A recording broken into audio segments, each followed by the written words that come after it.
Hello, ఏంటిది? Phone lift చేయు కానీ ఆ సెల్ఫీలు ఏంటి? స్ట్రేంజ్. నేను గుర్తొచ్చానా? ఇదేం కొత్త అలవాటు? హలో, ఏంటి మాట్లాడవు? వచ్చే వారం మన మ్యారేజ్ డే, మర్చిపోద్దు మొగుడా అని. నీకు బాగా అల్లరి ఎక్కువైంది.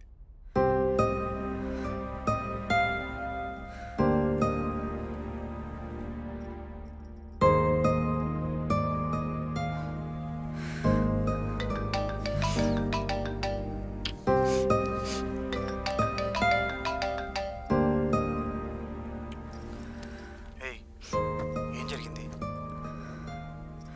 నిన్నే అసలేం జరిగింది? I see something is wrong.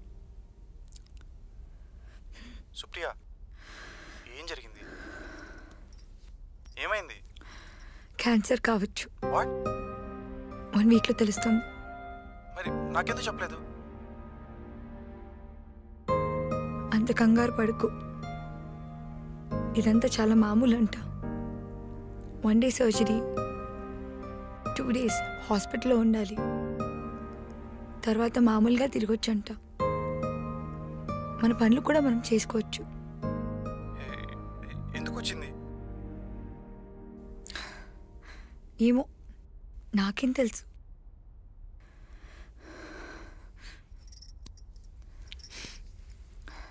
నేచర్లో ఏ జంతువుకి క్యాన్సర్ రాదు, బీపీ రాదు, షుగరు రాదు, మనుషులకు వచ్చే ఏ వ్యాధి రాదు.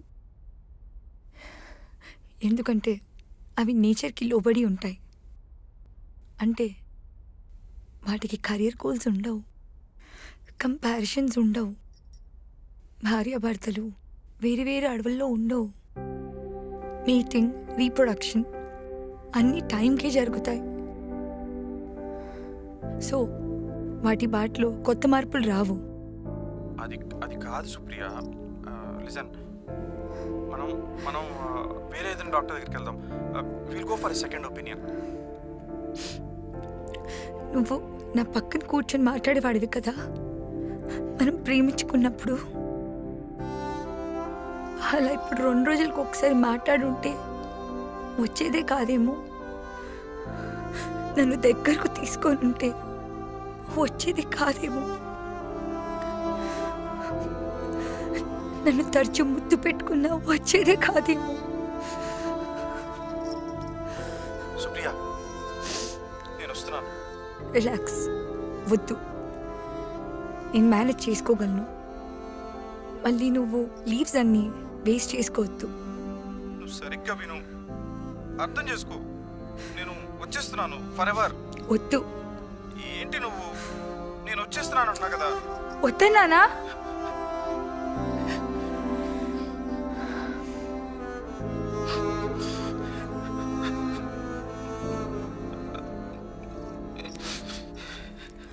ఏడవకు. వద్దన్నాను కదా, ఏడవకు. అయినా నువ్వు నా దగ్గర ఉండాలంటే, నేను పొందాలంటే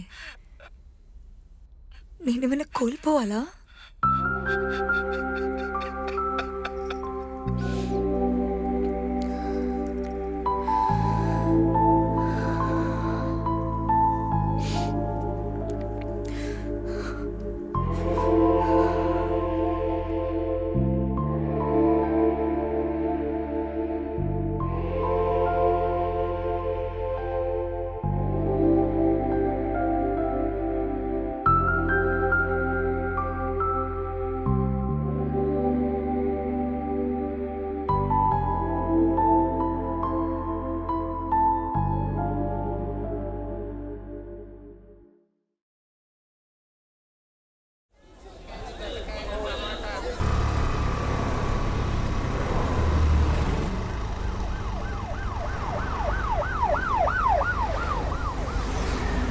దిలీప్ వాళ్ళ ఆవిడ ఫోన్ చేసింది.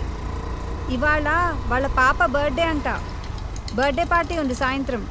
వాళ్ళమ్మ నాన్న కూడా ఊరి నుంచి వచ్చారంట. వెళ్దామా మనందరం? ఫ్యామిలీతో మనందరినీ పిలిచారు. నేను రాను, నాకు పనుంది, మీరు వెళ్ళండి. సండే పని ఏంటి? అయినా వాళ్ళు నీకు 2 సార్లు ఫోన్ చేశారంట నిన్న. నువ్వు ఫోన్ ఎత్తలేదు, అందుకనే వాళ్ళు నాకు మళ్ళీ ఫోన్ చేశారు, ఇన్వైట్ చేశారు. వెళ్దాము. బా నాకు పనుందని చెప్పాను కదా, నేను రాను, మీరు వెళ్ళండి.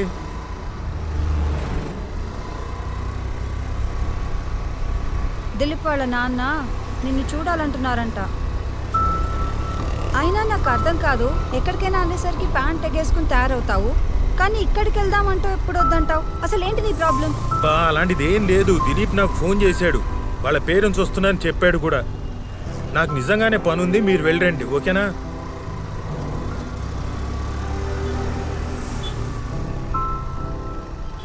దిలీప్ వాళ్ళ నాన్నగారికి నువ్వంటే ఎంత ఇష్టం, ఎంత బాగా మాట్లాడతారు, మీ ఇద్దరు ఎంత బాగా కబుర్లు చెప్పుకుంటారు. సండే చక్కగా అక్కడికి వెళ్ళి మనం ఎంజాయ్ చేద్దాం. పిల్లలు కూడా ఎంజాయ్ చేస్తారు. ఇంట్లో కూర్చుని టీవీలో ఆ దిక్కుమాల సీరియళ్ళు సినిమాలు చూడడం తప్ప వేరే పనే ఉంది. వెళ్తే అందరం కలిసి ఎంజాయ్ చేయొచ్చు. సండే ఈవినింగ్ వెళ్దాము, బాగుంటుంది.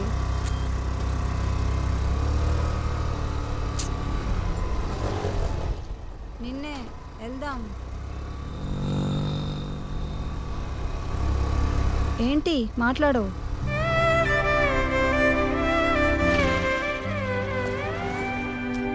అబ్బా మళ్ళీ తాగలా? బాబు ఎంతమ్మా? 40 రూపాయలు సార్. 2 కట్లీ. అసలు ఈ తేగల్ని చూడగానే పూనకం వస్తుందేంటి నీకు?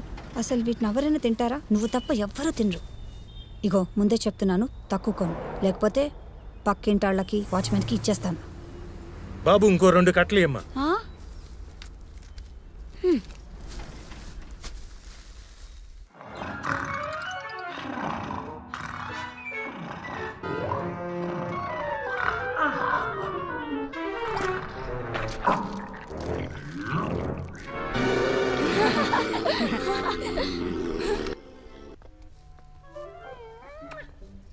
ఆరు కట్టలు.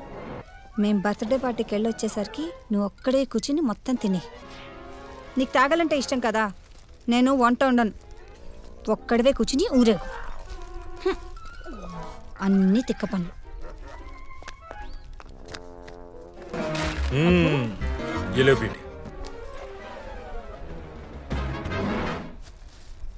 ఏలో బేటా. అబ్బా నాకు ఈ వాసనే నచ్చదు, మళ్ళీ తెచ్చావా? తినరా.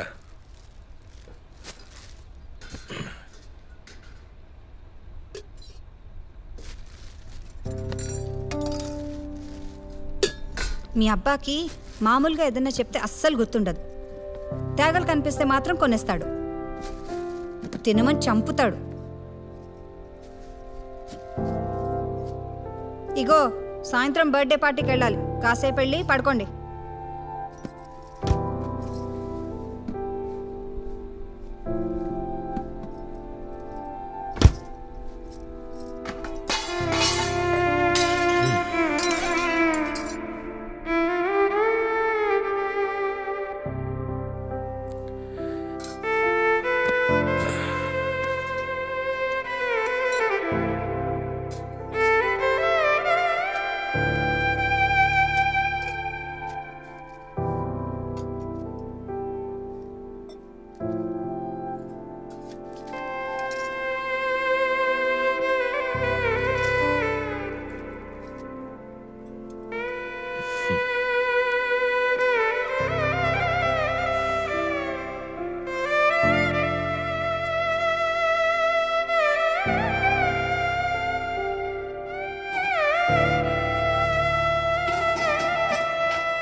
అమ్మీ అమ్మీ, అబ్బుని కేఎఫ్సీకి తీసుకెళ్ళమని అడిగాం కదా, వెడ్నెస్డే ఆఫర్ కూడా ఉంది.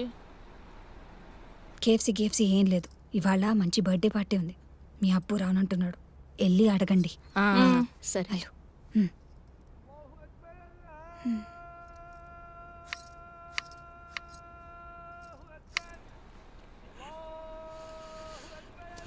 కావాలా? ఈవినింగ్ బర్త్డే పార్టీకి మీరు రావచ్చుగా. మీ అమ్మ పంపిందా? నాకు చాలా పని ఉంది, కుదరదు. ఓకే అబ్బా, మనం వెనస్డే కేఎఫ్సీకి వెళ్దామా? వెళ్దాం అబ్బు. 199 rupees 8 pieces boneless strips. Offer last week కూడా చెప్పారు కదా. సరే, ఆఫీస్ నుంచి వచ్చిన తర్వాత తీసుకెళ్తాను, సరేనా? సరే రండి కూర్చోండి. ఇప్పుడు చెప్పు బేట, మొన్న మనం కేఎఫ్సీకి వెళ్ళాం కదా, నీకేం గుర్తుంది? వెళ్ళాం, తిన్నాం, వచ్చాం. ఆహా, నాకు గుర్తుంది. ఒక బాల్డెడ్ అంకుల్ నోటి నిండా సాస్ అంటించుకుంటే అమ్మ చూసి నవ్వింది కదా. అంతేనా? ఇంకేం గుర్తులేదా? లేదబ్బు. గుర్తుండాలి కదా. ఏం గుర్తుండాలి అబ్బు? అరే, మీకు మీ అమ్మకి ఏమీ గుర్తుండవు, నాకు మాత్రం అన్నీ గుర్తుంటాయి. కావాలంటే తినే వస్తువు గురించి ఏదైనా అడగండి, పొద్దున్న బ్రేక్ఫాస్ట్ తప్ప. కోవా తిన్నాం. మొన్న మీరు తెచ్చారు కదా. అవునా? సరే, అయితే కోవా అనండి. రెడీ? 1 2 3. కోవా. కోవా కోవా అంటే నాకేం గుర్తుకొస్తుందంటే, చిన్నప్పుడు మా ఇంట్లో పాలు పోసే వనజమ్మ గుర్తుకొస్తుంది.